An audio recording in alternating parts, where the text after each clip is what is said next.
선생님. 안녕하세요. 혹시 제가 오늘 이제 집을 탐구하러 왔는데요. 아무리 봐도 집이 없어가지고. 아마 저희 집인 것 같은데요. 기다리고 있었습니다. 두 분이세요? 선생님 반갑습니다. 안녕하세요. 오늘의 주인공을 만나기는 했는데 집은 안 보이네요. 대체 어디죠? 아니 근데 아무리 봐도 아까 집이 없었거든요. 왜 오시다가 보셨잖아요. 저 2층 흰 집. 이거요? 네, 저기가 이제 저희 집이에요. 무슨 보건소처럼 보이지만 네네. 안으로 이제 들어가시면 집입니다. 어떤 집이기에 놀라실까요? 어머나 이 집인가 본데요. 언뜻 보면 묵직하고 튼튼한 것이 정말 이거 가정집이라기보다는 뭐 보건소나 관공서 같으네요. 저는 도자기를 굽는 도예가 신경입니다. 저는 그의 안에 임계화이고 항상 스탠바이 인생을 살고 있습니다. 20년 전에 이 집을 지었는데 그때 당시에는 이렇게 여기가 그린벨트고 이래가지고 이렇게 뭐 제약이 되게 많았어요. 그리고 또한 이렇게 바깥을 외장을 화려하게 하는 경우가 많은데 저는 그 반대로 생각을 했거든요. 외장은 그냥 평범하게, 안에는 좀 이렇게 내실 있게. 어쩔 땐 한 달에 한 번, 뭐 2주에 한 번, 그러니까 집을 비우는 경우가 많고, 저는 그때 애들이 아주 어렸기 때문에 이제 태어난 지 얼마 안 됐고, 뭐 1살, 2살 뭐 이럴 때 이제 초등학교 이제 들어갔을 때였기 때문에 혼자 있어 보면은 사람이 좀 무섭더라고요. 그래서 혹시나 해서 이제 저희를 이제 보호하는 차원에서 바깥에서 봤을 때는 그냥 단순한 건물인 것처럼 보건소나 아니면 무슨 마을회관처럼 보이고, 전통 도예가는 좋은 흙을 찾아 우리나라 곳곳을 누빈답니다. 15살부터 그릇을 빚은 신경균 씨는 세종실록 지리지에 실린 가마터 324곳을 찾아다녔고 아이들이 생기고 나서 이 집을 지었답니다. 다들 오시면은 좀 관심 있는 분들 오시면은 이게 신경균의 집이라고 생각했던 거하고는 너무 달라서 머뭇머뭇 많이 하셨어요. 왜냐하면 저희 작업을 보면 저희가 무슨 뭐 그러니까 한옥이나 이렇게 거창한 한옥에 살 거라고 다 생각하셨는데 이렇게 하시는 분이 이제 대부분이었고. 그러면 모두가 머뭇거린다는 그 집 구경 좀 해볼까요? 아니 그런데 시작부터 범상치가 않다. 이건 웬 석탑이래요?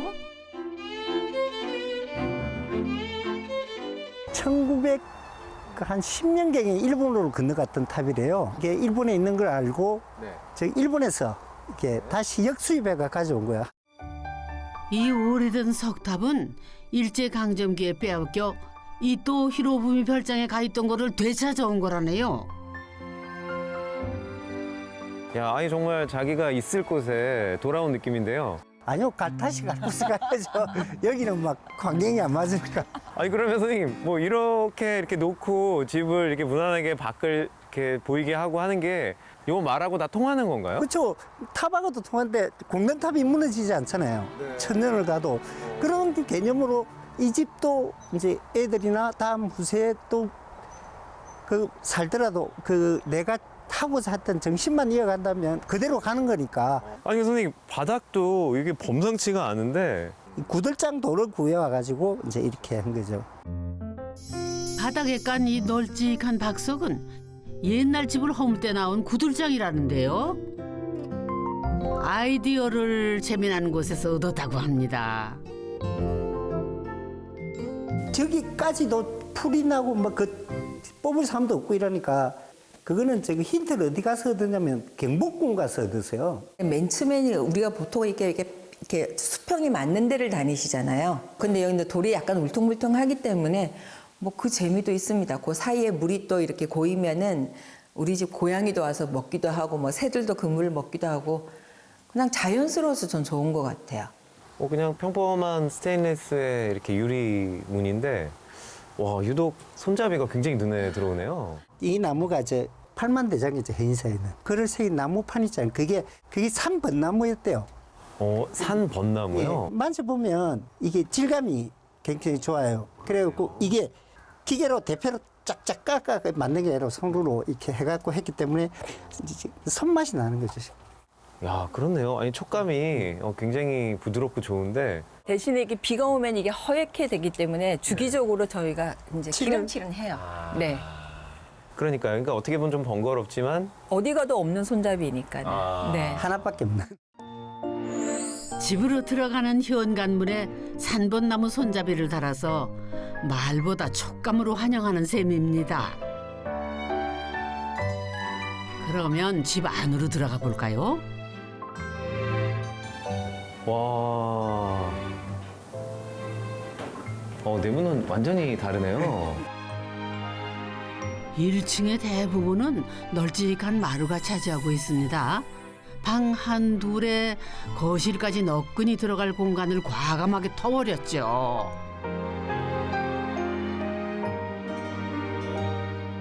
그리고 직접 만든 그릇과 공부하면서 모은 옛 그릇을 전시해 두었습니다.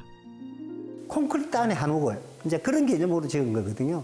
그래서 여기가 대청마루 역할을 하는 거고, 그 다음에 사랑방, 이제 그 옆에 정직에 부엌이 있는 거고, 딱 우리 옛날에 그 조선시대 초가상간의 형태를 확장하신 거라고 생각딱 됩니다. 아이고, 이렇게 보니 더 파격적인데요.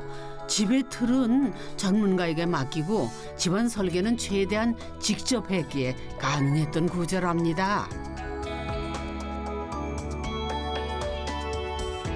1층의 유일한 방은 여기고요. 작지만 필요한 건 다 있는 부엌이 나란히 붙어 있습니다.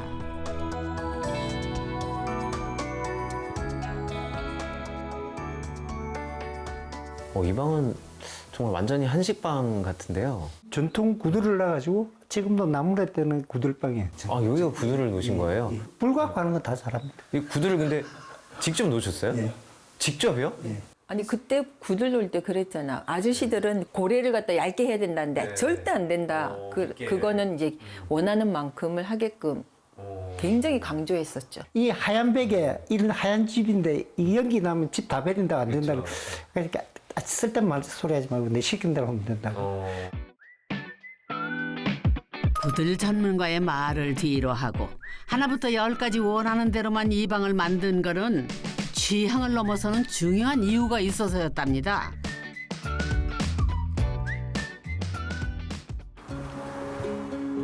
신경균 씨는 옛 도공들이 하던 방식 그대로 그릇을 빚습니다. 그릇에 입히는 유약도 직접 만들어 쓰는데요. 이 구들방을 뜨끈하게 데운 장작의 재가 바로 유약의 재료랍니다. 어떤 나무의 재인지에 따라 그릇의 색이 달라지곤 하니 이 구들방은 중요한 실험실인 셈입니다. 겨울 내에 이렇게 재를 모아가지고 그 다시 이제 수비를 한다 그러거든요. 그걸 또 깔아앉혀요. 앉혀가지고 이제 한 다시 6개월 정도 다 정제가 되고 났어야 이제 유약 재료로 쓸 수 있는 거예요. 이거는 남한테 맡길 수 있는 일이 아니에요. 그리고 이 집을 지을 때도 한옥이라는 컨셉을 강조하는 게 이 볼라도 있고 다 있거든요. 그럼 볼라도를 보면 재를 만들 방법이 없잖아. 재를 모으기에 가장 이상적인 이 구들이에요. 들어오자마자 이제 보통 거실이 있잖아요. 선생님 거실은 약간 저신시장 같기도 하고 갤러리 같기도 하고. 이제 거실인데 좀 큰 거실이죠. 저희 집 공간에서. 그리고 이제 거실에 보통 보면 자기가 좋아하는 애장품 같은 거 이렇게 뭐 전시해놓고 디피하잖아요. 그런 것처럼 저희 집은 저희는 이제 도자기를 하니까 작업을 하고 저도 그릇을 좋아하고 가구를 좋아하니까 내가 좋아하는 가구에 경균 씨가 만든 작품을 올려놓고 또 이건 사실 저희 대청마루라고 보시면 돼요. 옛날에 방은 요만한데 대청마루는 이만한 집입니다. 저희 집이. 아, 네. 그래서 밖에서 봤을 땐 굉장히 큰 집처럼 보였던 거군요. 마루를 위해서 가마를 새로 만들었어요. 만들어가 소나무 이거를 일주일간 불에 굽은 거예요. 그럼 타지 않나요? 안 타게 굽는 게 있으니까. 맨 처음에 많이 태웠습니다. 소방차가 출동을 하고 난리가 났었어요. 보통은 목재를 쪄서 수분을 없애죠. 헌데 이댁마루는 찌는 대신 불에 구워가며 몇 달 동안을 깔았다고 합니다. 아니 근데 왜 이렇게 시간이 오래 걸렸을까요? 아니 이 보시면 불에 구워 가지고 이걸 전부 다 맞췄잖아요. 아 결을 맞추신 거예요? 맞추고 이게 사기 맞춘다 그러잖아요. 가구 짜듯이 그렇게 말을 깐 거예요. 그리고 이게 양말을 벗고 이게 바닥을 거닐어 보면요, 내가 이걸 왜 깔았는지를 알 수가 있어요. 발로 밟아보면 이게 우리나라 소나무만이 가진 어떤 쿠션 같은 게 있어요. 양말을 벗고 보면 저도요? 양말 한번. 아 그래요? 아이고 이게 촬영하면서 양말 벗기는 거 처음인데. 야 느낌이 정말 되게 촉감이 좋다. 조각볼을 이듯 크기가 제각각인 소나무를 꼼꼼히 매만져간 마루에서 부부는 많은 일을 한답니다. 햇살 좋은 오후에는 달게 토막잠을 자기도 하고요. 요가 매트가 없어도 배기는 곳 없이 스트레칭을 할 수 있다죠. 처음에 깔아놓고 이제 다 앉아 이게 거의 다 하고 나서 이제 여기서 앉아서 그때는 이런 게 없었거든요. 동그란 판 같다고 술판이 벌어졌는데 그 술 좀 취하는 사람은 막 절로 굴러가서 자고 막 근데 너무 좋아하는 거예요. 전부 다 바닥이 따뜻하다고. 내가 누웠던 자리에 이렇게 따뜻해? 마루는 안 그렇잖아요. 그래 그걸 굉장히 신기했더라. 나도 신기해서 그래 나도 한 번씩 술 많이 먹으면 여기서 잘 자요. 어떤 분, 아유, 이게 쪽마루도 어떤 거는 넓고 좁고 이러니까 얼마나 불쌍하게 생각하시는 분들도 맨 처음에 있더라고요. 이 뭐 옹이 가지고 말이야, 아유, 나무가 어쩌고 이런 얘기 하시는 분도 있었어요. 보자기는 다들 어려워하시는데, 근데 이건 우리가 다 아는 거잖아요. 뭐 떡판이 어떻고 가구가 어떻고 이런 얘기를 하면은 공감을 금방 하시니까 그래서 또 좋더라고요. 대부분의 공간을 대청마루에 내주고 보니 부엌은 사람 한 명이면 꽉 차는 공간이 됐습니다. 하지만 군더더기 없이 단출한 부엌도 나쁘지는 않다네요. 차라리 이 시대에 맞는 한옥을 새로 한번 만들어 보자 해갖고 마루도 깔고 구들도 새로 놓고 그랬거든요. 내 대청마루에서 자겠다는데 왜? 너희 옛날에 그렇게 자지 않았냐고. 나는 부엌이 작지만 여기에서 내가 필요한 걸 먹으면 되는 거고 괜찮다. 물론 이제 좀 불편한 게 없는 건 아니에요. 하지만 그 불편한 거 조금 감수하면 되는 거죠. 아 이제 2층으로 올라가는군요. 불에 구워 만든 소나무 계단을 딛고 2층으로 올라가면 존재감이 뚜렷한 문을 만나게 됩니다. 이 문에도 대청마루 못지않게 재미난 사연이 있을 것 같죠? 야 선생님 이 문틀은 제가 직구경 한 100개는 다녔거든요. 최소. 처음 봐요. 이게 어떻게 이렇게 막 갈라지고 어디서 사오신 거예요? 전부 다 직접 제작한 것들인데 그때 이제 목수 2명하고 뭐 하여튼 여러 사람들 협업으로 이렇게 집을 완성했는데 이 나무는 이게 참나무예요. 우리나라산. 아 참나무요? 이 참나무인데 참나무를 이렇게 감 안에 넣고 불을 떼가지고 일주일 이상 아주 타기 전에 단계까지 올려가지고 이제 그렇게 하면 어떻게 되냐면 이런 식으로 구멍이 뻥뻥 생겨요. 이런 게. 그래 그걸 전부 다 다시 재단을 다시 해가지고 이렇게 문을 짜는데 이 문 짜는데 시간이 굉장히 오래 걸렸어요. 아니 뭐 한 일주일 걸렸나 보죠? 일주일을 갖고 문을 한 짝도 못 짜죠. 네? 문 한 짝도 못 짜. 아 요거 만드는데 일주일 더 걸린다고요? 이게 참나무가 굉장히 아무래도 불에 들어가고 나면 대패질하면 대패에서 불이 번쩍번쩍 돼서요. 아니 뭐 저 단단하긴 단단하죠 참나무. 근데 아니 이거 얼마나 걸렸다는 말씀이세요? 그럼 요거 한 달 넘게 걸렸어요. 하나 하는데 한 달이요? 예, 이렇게 다 짜는데. 참나무 숯은 들어봤어도 참나무를 구워서 문을 만든 건 처음인데요. 그런데 참 볼매네요. 볼수록 매력있죠? 그죠? 그러니까 이렇게 이런 느낌이 나온 거예요. 이게 아주 중후하면서 또 이게 굉장히 그 소리조차도 부드럽네요. 예. 굉장히. 그렇게 이제 누가 보더라도 이제 이런 문은 아마 2군데씩 만들기 힘들 거예요. 아 근데 선생님 굳이 이렇게 어렵게 해야 합니까? 유니크하게. 아 유닉 때문에. 남이 쓰는 거 좀 내가 집에 쓰는 문인데 비슷한 분이 있다는 게 좀 그렇잖아요. 그러니까 내가 먼저 했으니까 네. 이거 따라하는 사람이 있으면 상관없겠지만 따라 못할 것 같아요. 네. 그러니까 막 하여튼 그런 마음으로 절대 걱정 안 하셔도 돼요. 아 근데 독특하게 진짜 독특하네요. 이 층엔 어떤 독특한 얘기가 있는지 계속해서 탐구해보죠.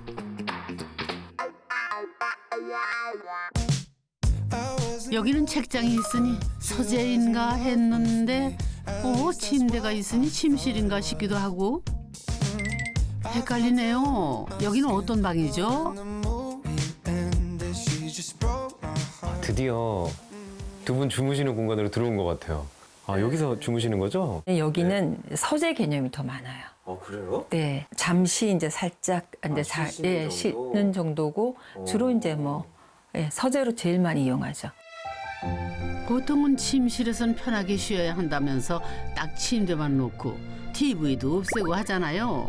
그런데 이렇게 다용도로 쓰는 침실 괜찮으셔요? 집은 잠을 자는데 우리가 그렇게 많은 공간이 필요한 건 아니거든요. 안방을 모셔놓고 사시잖아요. 12장 농에 아니면 침대 엄청나게 그 거대한 그 침대에 엄청난 돈을 들여서 했지만은 잠자는 시간이 우리 하루 중에 얼마나 되겠습니까? 근데 그거는 각자의 취향이지만 제가 생각할 때 잠은 내가 안온하게 내가 편하게 자면 되거든요. 침실 옆에 이 방은 좀 평범한가 보다 했는데요. 천만의 말씀이랍니다.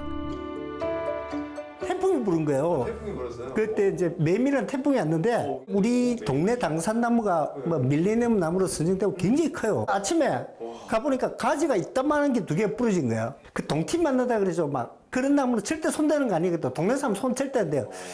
야, 저 귀한 나무인데 저걸 그래갖고 내가 동네 어른들한테 이야기하고 저 나무 내 가져가겠다.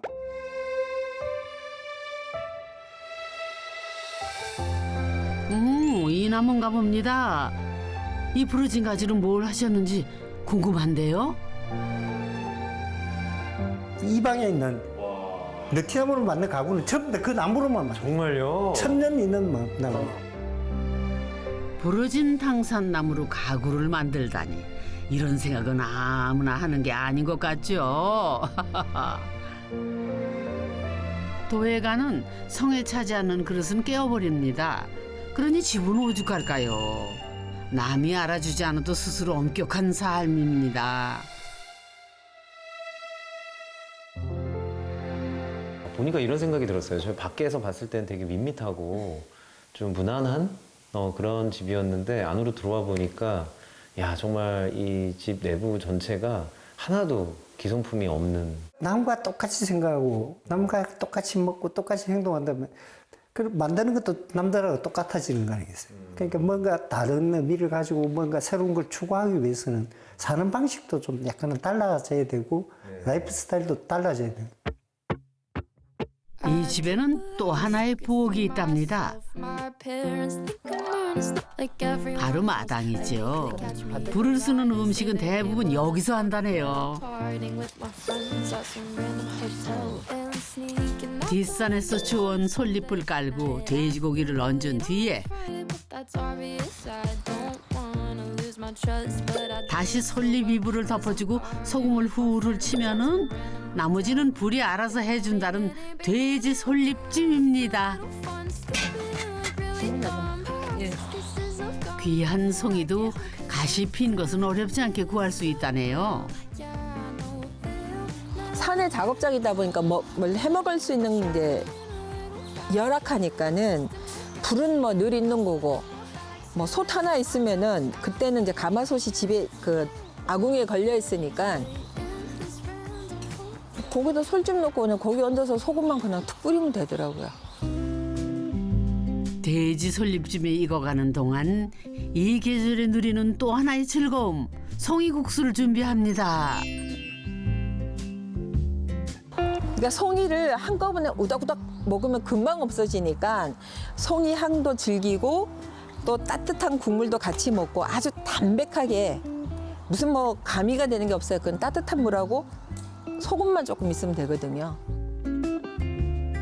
국숫발처럼 가늘게 찢은 송이를 그릇에 담고 소금 약간에 뜨거운 물을 부으면 되는 송이국수. 부부를 닮아 군더더기 없으면서 향기로운 음식이죠. 소뚜껑이 눈물을 뚝뚝 흘리면은 돼지 솔잎찜이 완성된 겁니다. 뚜껑을 열면 구수한 내음과 함께 솔향기가 마당 가득 퍼져나가죠.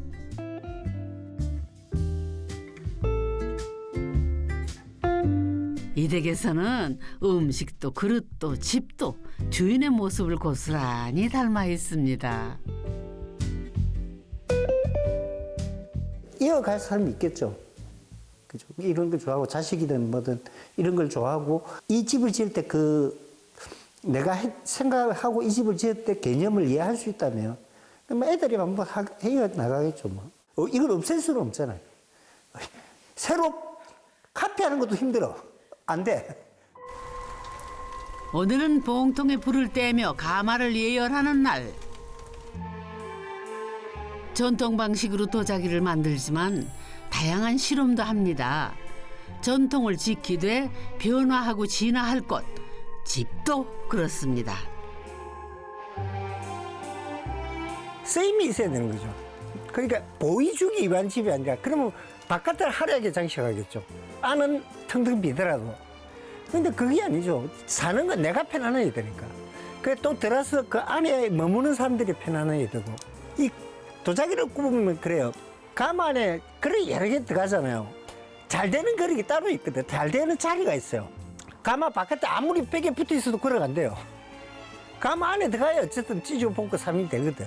이제 용도에 충실해야죠, 가마는. 가마답게. 집은 집답게. 가마는 그릇을 만드는 집이고 집은 사람을 만들어내는 곳이 아닐까 생각해 봅니다. 뜨거울수록 맑아지는 불꽃처럼 오롯한 정신을 담은 집을 만나봤습니다.